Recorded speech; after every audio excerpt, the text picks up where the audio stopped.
cobrar por predicar un evangelio que es gratuito. Estudio bíblico que nos muestra el principio de Pablo sobre este tema y si es que cada ministro que predica la Biblia tiene que recibir un salario o un pago. Quizás este tema sea un poco confrontador a muchos, pero es una realidad hoy en la actualidad. Los pastores son todos ladrones, los evangelistas tienen dinero porque se lo quitan a la gente, no vayas a esa iglesia porque te sacan el 10% de tu sueldo. ¿Escuchaste alguna vez frases como estas? Seguro que sí. ¿Estas afirmaciones tendrán fundamentos valederos?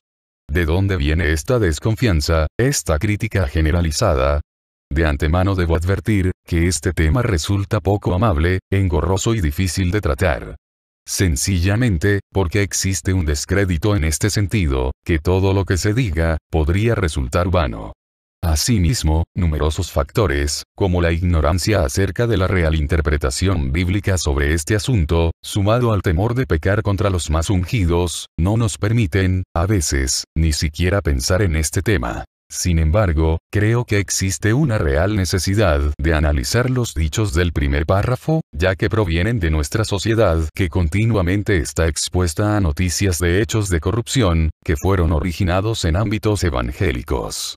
Llegan hasta nosotros, desde todo el mundo, datos e informaciones sobre líderes, pastores, predicadores electrónicos, etc., que fueron descubiertos montando el negocio del siglo. Explotar, por dinero, la credulidad de las almas deseosas de encontrar a Dios. Venden ilusiones, a buen precio. En este sentido, la ostentación, el lujo y la falta de transparencia económica que exhiben muchos hombres y mujeres que dicen ser los elegidos de Dios para predicar el Evangelio, fomentan esta mala imagen del cristianismo. Además, la forma directa, descarada, exagerada y abusiva con que se persuade públicamente, desde los púlpitos, a las personas a dar para la obra de Dios. Sin embargo, y contra toda oposición, Dios nos acerca con autoridad, un bíblico mensaje que puede combatir y revertir, hoy, esa resistencia al Evangelio de Cristo. Propongo neutralizar esa desconfianza, que está instalada, y en muchos casos con toda razón, en el llamado inconsciente colectivo de la gente, a través de la vida de alguien que eligió un principio exitoso para vivir y predicar el Evangelio y, que hoy, la revelación nos acerca, como ejemplo, para vencer este terrible obstáculo para el reino de Dios. El trabajo en la Biblia. Primeramente, observemos qué significado tiene el trabajo. En general, las escrituras reflejan un elevado sentido espiritual hacia el trabajo. Por ejemplo, se habla del reino de los cielos como conquista del que trabaja. Mateo 20:1-16. También, se contrasta al jornalero, encargado de cuidar las ovejas, con el dueño del rebaño, el pastor. El jornalero está solo interesado en su salario. Juan 10:12-13, más el asalariado, y que no es el pastor, de quien no son propias las ovejas, ve venir al lobo y deja las ovejas y huye, y el lobo arrebata a las ovejas y las dispersa. Así que el asalariado huye, porque es asalariado, y no le importan las ovejas. También, se compara al jornalero con la expresión saco roto, para mostrar lo infructuoso que son los caminos alejados de Dios. En este sentido, jornalero se utiliza como sinónimo de criado y asalariado. Ageo 1:5-6, pues así ha dicho Jehová de los ejércitos. Meditad bien sobre vuestros caminos. Sembráis mucho y recogéis poco. Coméis y no os saciáis. Bebéis, y no quedáis satisfechos. Os vestís, y no os calentáis. Y el que trabaja jornal, recibe su jornal, en saco roto. Recordemos la creación, 6 días trabajó Dios y 1 reposó feliz de sus obras. Las escrituras demuestran que Jesús es un trabajador infatigable. Juan 5:17, y Jesús les respondió: Mi Padre hasta ahora trabaja, y yo trabajo. Sin prisa, sin pausa, Cristo llevó a cabo sus obras. Obras en el original es ergón, que significa trabajo, faena, ocupación, empresa, tarea, pero también implica capacidad y poder. Juan 9:4, me es necesario hacer las obras del que me envió, entre tanto que el día dura. La noche viene, cuando nadie puede trabajar. Los cristianos en general son exhortados a trabajar. Si alguno no quiere trabajar, que tampoco coma. porque oímos que algunos de entre vosotros andan desordenadamente, no trabajando en nada, sino entreteniéndose en lo ajeno. A los tales mandamos y exhortamos por nuestro Señor Jesucristo, que trabajando sosegadamente, coman su propio pan. 2 Tesalonicenses 3, 10 y 11. Para los que creen en Dios, trabajar es estar a la altura de los principios de fe que profesa. Porque si alguno no provee para los suyos, y mayormente para los de su casa, ha negado la fe, y es peor que un incrédulo. 1 Timoteo 5, 8. El cristiano debe tener como motivo principal, para ganar dinero, el hecho de tener que compartir con los necesitados. Es decir, el servicio a la humanidad, a través del trabajo. Efesios 4, 28, el que hurtaba, no hurte más, sino trabaje, haciendo con sus manos lo que es bueno, para que tenga que compartir con el que padece necesidad. Asimismo, la Biblia dice que, con respecto a los dirigentes de la iglesia primitiva, adquieren el derecho de ser sostenidos los que trabajan dirigiendo bien los asuntos de la iglesia, los que dan alimento espiritual, es decir, a los que dedican sus esfuerzos a la predicación y a la enseñanza, bajo la voluntad de Dios. 1 Timoteo 5, 17, los ancianos que gobiernan bien, sean tenidos por dignos de doble honor, mayormente los que trabajan en predicar y enseñar. Con respecto a las ofrendas, o sea, el dar, la Biblia nos puntualiza que es una disposición que el Espíritu produce en nosotros, es una gracia. La ofrenda cristiana ahora es un acto totalmente voluntario de amor y fe y no como en la ley, que era un acto obligatorio. Este privilegio de dar es universal, debemos dar en proporción a nuestros ingresos. En el Antiguo Testamento era el diezmo, es decir el 10%, esto antecede a la ley. 2 Corintios, capítulos 8 y 9. El apóstol Pablo realiza la siguiente pregunta, que intentaremos contestarla. 1 Corintios 9, 11, si nosotros sembramos entre vosotros lo espiritual, es gran cosa si segáramos de vosotros lo material. Pablo, el apóstol. El apóstol Pablo, que también fue llamado Saulo, fue un hombre dotado excepcionalmente con capacidades y dones para extender, con poder, el evangelio, en el llamado mundo multicultural del primer siglo. Nació en Tarso, capital de Cilicia. Son ejemplos, su capacidad de trabajo, su férrea voluntad, su constancia, su fe, su amor y esperanza. Fundó iglesias en el Asia Menor, Macedonia y Grecia, durante 3 viajes misioneros. Ministró en Roma y probablemente viajó hasta España predicando el Evangelio. Escribió 3 epístolas de la Biblia. Creció bajo las normas estrictas de los fariseos, fiel a la ley. Probablemente a los 15 años inició su formación bajo la instrucción de los escribas, Gamaliel fue su maestro. Pablo fue un apóstol de Dios. Apóstol es una voz griega derivada del verbo apostello, enviar o despachar. Se emplea en el Nuevo Testamento de 3 maneras. Designa a un enviado, un miembro del grupo de los 12 que Jesucristo seleccionó y en sentido general a maestros y misioneros destacados. Pablo, el constructor de tiendas. En el antiguo judaísmo era impropio que un rabí recibiera dinero a cambio de sus enseñanzas, según la costumbre judía. Así, Pablo aprendió un oficio, tenía independencia financiera. De ahí, que el apóstol no le temiera al trabajo manual, fue constructor de tiendas de campaña. Hechos 18, 3, y como era del mismo oficio, se quedó con ellos, y trabajaban juntos, pues el oficio de ellos era hacer tiendas. Las tiendas eran viviendas propias de los pueblos nómadas y alojamiento de los ejércitos en campaña. Generalmente construidos con pieles de cabra negra o camellos, divididas con cortinas de cabra o lana de cabra. El suelo se cubría con mantas de calidad variable según la posición económica de la familia. Un ejemplo valioso. Pablo se sostuvo económicamente en Corinto, ciudad capital de la provincia romana de Acaya en el territorio de Grecia. Ciudad más importante de Grecia, que llegó a ser en los tiempos de Pablo un centro de inmoralidad a tal punto que corintizar era sinónimo de fornicar. Allí, Pablo trabajó con sus manos y predicó el Evangelio y, Corinto, llegó a ser una de las principales iglesias del primer siglo. Hay que tener en cuenta que es doblemente digno el accionar de Pablo, puesto que la actividad de construir tiendas, era tenida en poca estima por los griegos. Por eso, escribe. 2 Corintios 11, 7, pequé yo humillándome a mí mismo, para que vosotros fueseis enaltecidos, por cuanto os he predicado el Evangelio de Dios de balde.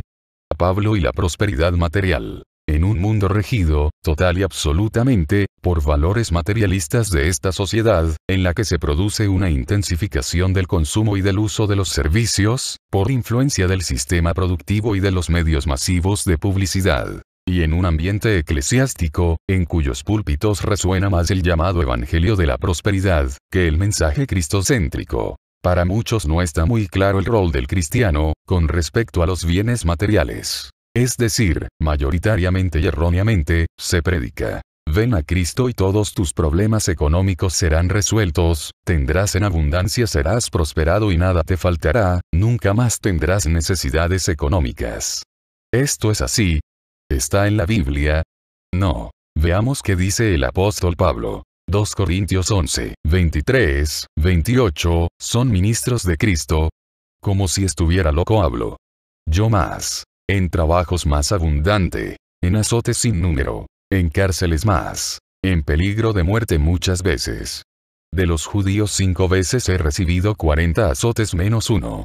3 veces he sido azotado con varas. 1 vez apedreado. 3 veces he padecido naufragio. 1 noche y 1 día he estado como náufrago en alta mar, peligro entre falsos hermanos. En trabajo y en fatiga, en muchos desvelos, en hambre y sed, en muchos ayunos, en frío y en desnudez. Y además de otras cosas, lo que sobre mí se agolpa cada día, la preocupación por todas las iglesias.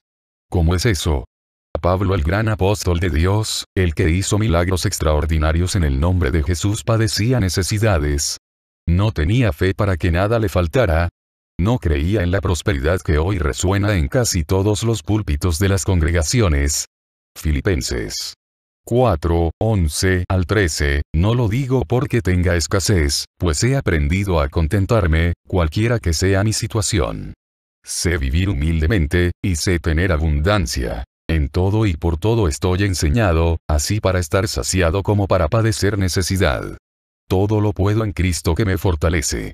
Pablo predicaba en el sentido de compulsión divina. No es la mera recitación de verdades neutrales, por interesante y morales que sean, es Dios irrumpiendo en los asuntos esenciales del ser humano, confrontándolo con la demanda de una decisión. Esta predicación provoca oposición. Y lo económico no cuenta. Porque el cristiano verdadero, a esta altura es necesario incluir el adjetivo verdadero, si bien puede obtener riquezas, no debe confiar en ellas. Porque ¿qué sucede cuando arremeten crisis económicas? ¿Frenará esa crisis el avance de la iglesia? De ninguna manera. Por lo menos no debería frenarla. Esto quiere decir que ninguna mala situación económica debería impedir el accionar de la iglesia verdadera. Dios guarda a sus hijos, tanto en la abundancia como en la escasez. Romanos 8, 35 y 37, ¿quién nos separará del amor de Cristo? Tribulación, o angustia, o persecución, o hambre, o desnudez, o peligro, o espada. Antes, en todas estas cosas somos más que vencedores por medio de aquel que nos amó. Note que dice en estas cosas, y no fuera. Debemos buscar primeramente el reino de Dios y su justicia, y las demás cosas se nos añadirán. Aquí es donde debemos proclamar, como decía Pablo, todo lo puedo en Cristo que me fortalece. Es decir, nos fortalece para vivir bajo la voluntad de Dios, en abundancia y en escasez. Nos enseña a contentarnos. Contentarse era entendido en el sentido de que una persona se bastaba a sí misma, en todas las circunstancias. Pablo y sus derechos de apóstol. El orden social disponía que los que prestaban algún servicio reciban remuneración, como por ejemplo, en 1 Corintios 9, 7. El soldado, quien fue jamás soldado a su propia expensa. El campesino, quien planta viña y no come su fruto. El pastor, o quien apacienta el rebaño y no toma la leche del rebaño. Además, la ley de Moisés permitía una justa recompensa a los que prestaban algún servicio, aun a los animales, como los bueyes. Deuteronomio 25, 4, no pondrás bozal al buey cuando trillaré. Y, finalmente, Jesús mismo ordenó sostener a los que anuncian el Evangelio. Lucas 10, 7, porque el obrero es digno de su salario. Sin embargo, Pablo no usó el derecho legítimo que tenía de vivir a expensas del Evangelio. Más adelante veremos que esa era su gloria. Renunció a sus derechos por varios motivos. El principal, sin duda, fue el llamado a predicar el Evangelio. Él no quería otra cosa. Pablo voluntariamente decidió no reivindicar sus derechos de apóstol porque su recompensa era predicar gratuitamente. Sí, predicar gratis. Tendría una cuenta en Suiza. Recibiría cuotas mensuales de algunos hermanos que a través de contratos le habían asegurado que nada le faltaría. Por supuesto que no. 1 Corintios 9, 16, 18, pues si anuncio el Evangelio, no tengo por qué gloriarme, porque me es impuesta necesidad, y ay de mí si no anunciar el Evangelio. Por lo cual, si lo hago de buena voluntad, recompensa tendré, pero si de mala voluntad, la comisión me ha sido encomendada. ¿Cuál es mi galardón? Que predicando el Evangelio de Cristo, presente gratuitamente el Evangelio de Cristo, para no abusar de mi derecho en el Evangelio. La motivación de evangelista lo constreñía por la debilidad de los otros, a quienes incondicionalmente quería ganar para Cristo. 1 Corintios 9, 19, por lo cual, siendo libre de todos, me he hecho siervo de todos para ganar a mayor número. Fue un ejemplo en autodisciplina. Él eligió por propia convicción pelear de esa manera. No siendo gravoso a nadie. Esforzarse, trabajar con sus manos, pero a su vez, establecer el reino de Dios. 1 Corintios 9, 26 y 27, así que, yo de esta manera corro, no como a la aventura. De esta manera peleo, no como quien golpea al aire, sino que golpeo mi cuerpo, y lo pongo en servidumbre, no sea que habiendo sido heraldo para otros, yo mismo venga a ser eliminado. No aprobado. Trabajó con sus manos para ayudar a los necesitados. Pablo aclaró que dar no es más fácil ni más natural, es más bienaventurado. Dar en el original es, didomi, que significa conceder, permitir, donar, ofrendar, ceder, dar libremente sin ser forzado. La motivación de Pablo no fue el dinero. Hechos 20, 33 a 35, ni plata ni oro ni vestido de nadie he codiciado. Antes vosotros sabéis que para lo que me ha sido necesario a mí y a los que están conmigo, estas manos me han servido. En todo os he enseñado que, trabajando así, se debe ayudar a los necesitados, y recordar las palabras del Señor Jesús, que dijo, más bienaventurado es dar que recibir. 1 Corintios 4, 12, nos fatigamos trabajando con nuestras propias manos. Nos maldicen, y bendecimos. Padecemos persecución, y la soportamos. Trabajó con sus manos para no ser tropiezo. 1 Corintios 9, 12, si otros participan de este derecho sobre vosotros, ¿cuánto más nosotros? Pero no hemos usado de este derecho, sino que lo soportamos todo, por no poner ningún obstáculo al Evangelio de Cristo.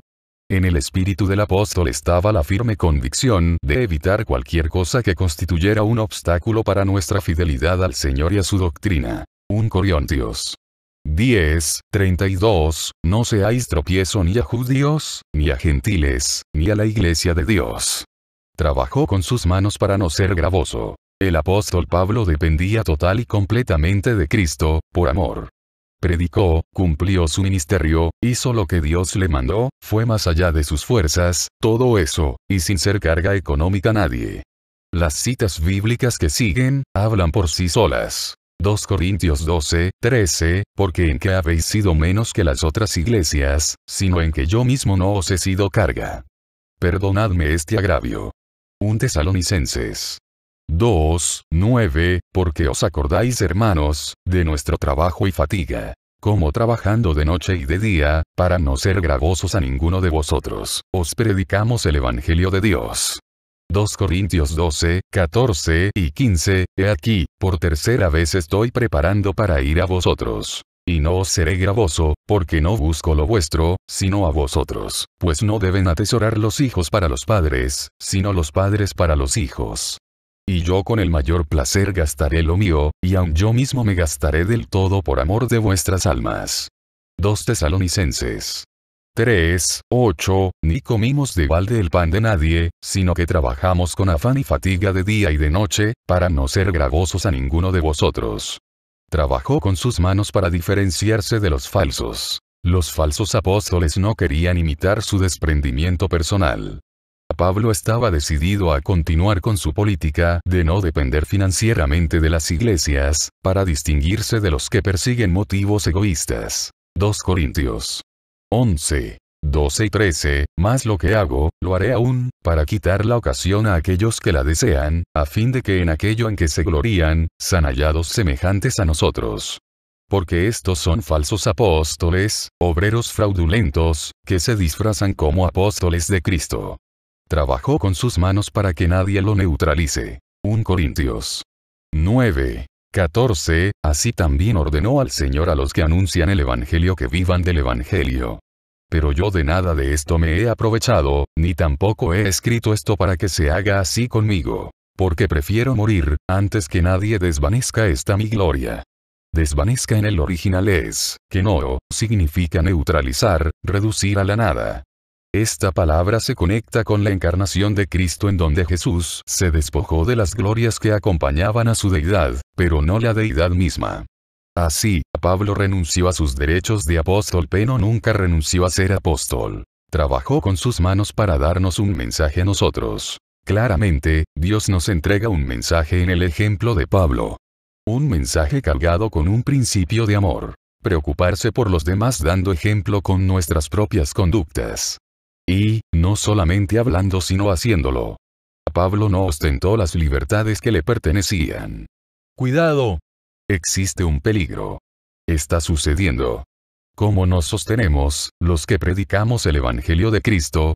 ¿Cómo vivimos? ¿Qué mensaje damos a los demás? Apóstoles, profetas, maestros, evangelistas, pastores, deben negarse a ustedes mismos. Pablo nos advirtió con su ejemplo. Autocontrol. ¿Tenía derecho a vivir del Evangelio? Ya vimos que sí, Pablo tuvo derecho a vivir del Evangelio, pero no usó ese derecho.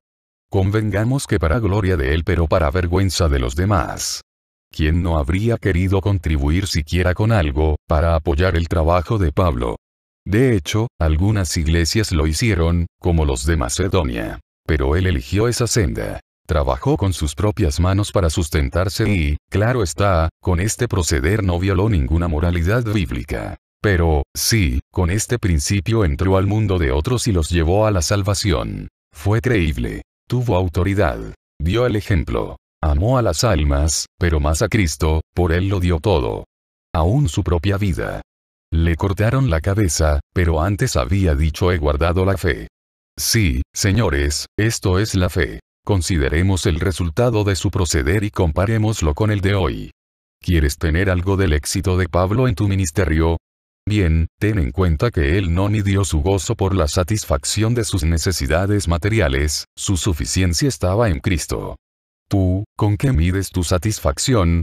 2 Corintios 7, 2, admitidnos. A nadie hemos agraviado, a nadie hemos corrompido, a nadie hemos engañado. Amén. El arte de servir. Ministerio evangelístico sin fines de lucro. Trabajamos para servirles a ustedes y a nuestro Señor Jesucristo.